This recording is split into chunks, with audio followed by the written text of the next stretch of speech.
Hello everyone, welcome to another edition of 5 Facts. Today we are here to talk about Poltergeist. It's a 1982 film from Steven Spielberg and Tobe Hooper, and it is a great addition to the haunted house genre. This one is a special shout out for Disney's Zootopia fan who has been commenting on a lot of our videos and especially requested this one, so thank you for that. Anyway, let's get to the facts. Fact number 1, let's talk about this Poltergeist Curse. Poltergeist is a movie that has had so many different things happen offset that people have said that it is straight up cursed. And usually I would put this up to Hollywood kind of trying to promote a ghost movie by saying a bunch of bad things happen. But there are legitimately a lot of terrible things that have happened to the actors of this film. The most egregious is obviously Dominique Dunne, who was only 22 years old whenever her boyfriend strangled her. She played the daughter in this movie. Not Carol Ann. Carol Ann's the youngest one. She was the one that was flipping off the construction guys and all that. Somehow, her killer only ended up getting 2 years in prison and is now somewhere out there as a chef. I believe his name has changed. The next one that hits everybody really hard is that Heather O'Rourke, the little girl that played Carol Ann, died at 12 years old after they made the third Poltergeist movie. This happened because of a misdiagnosis of a bowel obstruction. It was a congenital defect. It wasn't anything that was malicious or anything like that. It was just very, very bad luck mixed with not getting the right diagnosis in time to save her life. She was only 12 years old, but like I said, it hit pretty hard. A lot of people just weren't expecting it. I saw an interview with the mother afterwards, and she said some things that were paranormal about like seeing her walk through the halls of the hospital and all that. I don't subscribe to that much, but a woman grieving, maybe. She might have seen something. There are a couple that I don't know if they really count on this curse, but they are interesting. Lou Perryman, who was one of the paranormal investigators in this movie, was axe murdered about 6 years after the movie was done. Once again, that's kind of far after the end of production, but axe murdering is a very particularly bad type of curse slash whatever happened with these films. So that's a pretty terrible one. And in the next movies, this probably doesn't count at all. But the actor who would end up playing the Reverend had stomach cancer while they were filming it, and he would die shortly after production. They knew that was going to happen. It contributed to making a very haunting character, and he was great in Poltergeist 2, but I don't think you can really chalk that up to the Poltergeist curse. There's all sorts of other things, directors and people on set saying they heard things in their hotel rooms, things would move around.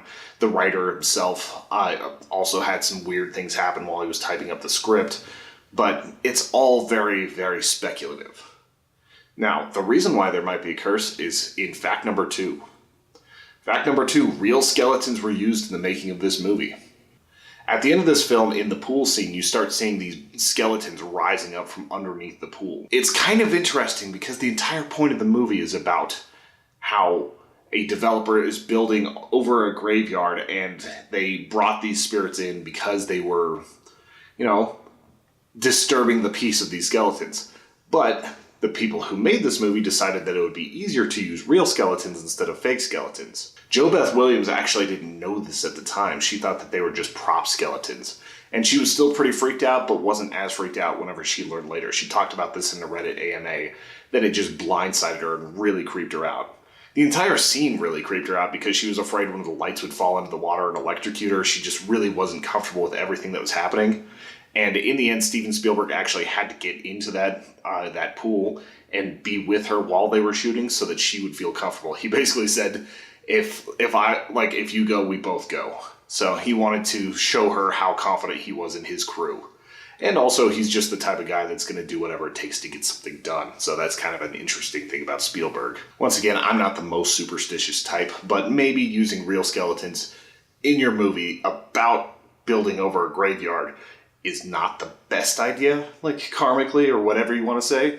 I'm not a big believer in that stuff, but it's enough to make me think twice. Fact number 3, this is inspired by a true story. The city of Denver wanted to have a grand park. They wanted to have something that rivaled a lot of other major cities' giant parks. So whenever they decided to start building this, they were looking for a bunch of people that would be contractors to remove graves and kind of move them to other parts of the park.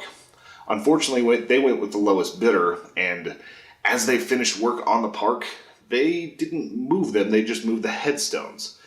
And this was a thing that actually is still kind of a problem today because they never got the funds to remove these coffins and move them to another place. So if you go to Chessman Park in Denver and go to the Greek area, that is where a former cemetery is, and the bodies still lay there today. Fun fact, this is about a 20-minute drive from me. Fact number 4, the director of this movie is still a little bit in question. We don't know if this is truly a Steven Spielberg movie or a Tobe Hooper movie. Mostly because Steven Spielberg wanted to direct, but he couldn't because he was working on E.T. at the time. Something in his contract made it so that he couldn't be working on 2 movies simultaneously, so he brought in Tobe Hooper. There were times where Spielberg would say that Hooper did almost nothing, but he would later recant those sorts of things. Zelda Rubinstein said that Hooper couldn't direct his way anywhere on the set, just basically a little bit of disparaging remarks for him. But Hooper was there on set every day working with the actors. But so was Steven Spielberg almost every day. So this is sort of a movie where Spielberg, they actually did launch an investigation to see if there should be a co-directing credit and decided against it. But it's kind of interesting how much push and pull was going on here and how much Spielberg was in control. He was in these meetings directing the actors from the get-go, and they still didn't give him the credit. So it's interesting. Not that Steven Spielberg really needs any credit. He's done so many great movies. But it is weird that they wouldn't let him have it for this one. I also believe that if Tobe Hooper had more control, this would have been a more violent movie. I've said it before, this movie had no kills in it. There is no body count. And that just does not sound like a Tobe Hooper movie. Especially after he directed Texas Chainsaw Massacre. Fact number 5, popcorn facts. Whenever I can't get one giant meaty fact, I like to throw a bunch of quick ones at you. The word poltergeist is actually German for noisy ghost. And it's different than a lot of hauntings because it's more associated with a person than a place. Steven Spielberg both won and lost Oscars with this movie because E.T. would end up winning sound design and effects over Poltergeist, so he was basically playing against himself for those Oscars that year. Zelda Rubinstein, the psychic in this movie, the wee short lady, was actually considered to be a medium and a psychic. I'm not sure exactly how those sorts of things manifested. I read a little bit about it, but she claimed to be an actual clairvoyant, so that was kind of an interesting thing to bring her into this movie. Her performance definitely stood out. It seemed a lot more like somebody who knew what they were doing. Originally in this film, Carol Ann was supposed to die in the first act and be part of the haunting for the rest of her family, but they really wanted to get that PG rating. This was before PG-13 instead of R, and so they decided that they weren't going to have the little girl killed off right away. It's a definite way to get your movie pushed to rated R whenever you kill a 6-year-old.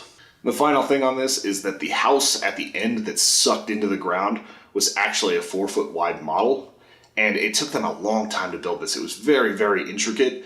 And then it took them a few seconds to destroy it because they put it over a giant vacuum pump and blasted it with shotguns. So you're basically just watching this crew shoot it a bunch of times and have it crumble into this giant vacuum. I really wish that I would have been able to find some behind the scenes footage of that because that sounds like a lot of fun.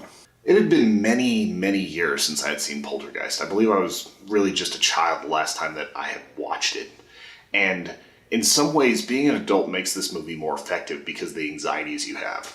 Whenever you've got nieces, whenever you've got kids, anything like that, you start seeing how much more you relate with the parents who are freaking out because everything's gone wrong and suddenly their daughter is missing. Although they never go to the cops in this one, which is kind of an interesting move. It's a bold move. That's a good way to get full-on charged later. But they definitely knew that it was a poltergeist, so it kind of makes sense. It's not terrifying in the conventional sense, but there are some really creepy things, especially whenever the kid is being eaten by the tree, when there's so many different things happening in this movie that are just terrifying. And I feel like it's not scary in the traditional sense, but it is interesting. It's fascinating to me how having a mainstream director sort of takes the teeth out of a horror movie. How whenever you've got somebody that is so used to directing family movies or action movies or things like that, everything fits perfectly. There's no end consequences. We've got 0 body count. We don't lose anybody. It's a hard-fought victory, but in the end, it's only scrapes and bruises and Craig T. Nelson yelling at the camera. It's good, but it's not as strong or as violent or as Hellraiser-esque or The Thing-esque as I was kind of used to from 80s movies. Don't get me wrong, that sounds negative. I do like this, and I think there's a place for this type of horror movie. But whenever you're so used to watching these very, very much more violent movies, sometimes it feels like it's kind of a cop-out to not have more happen. Like, the terror is real. All of that is real because the daughter is lost, but it still felt like they were missing something small in this to kind of escalate it to the next level.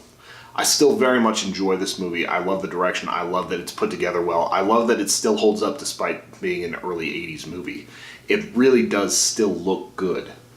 But it's one of those things where I feel like if Tobe Hooper would have been able to put a little bit more of his force into it, you might have had a more effective and stronger movie. But we got a cool series out of it. Like, I haven't seen the remake. If you guys have seen the remake, let me know how that was. I didn't have any faith in that one. We might do a remake versus original on it someday. But please hit up the comments and tell me what you thought of Poltergeist. Tell me how this movie affected you, if you were a child when you saw it. And if you've gone back and taken a look, just let me know what you thought about it. Throw some things in there for discussion. And we will talk to you in 2 weeks with another 5 Facts. If you enjoyed this, hit that sub button, like this, share this, or check out our Patreon at patreon.com/humanechoes. I hope you guys have an excellent week, and we will see you very soon.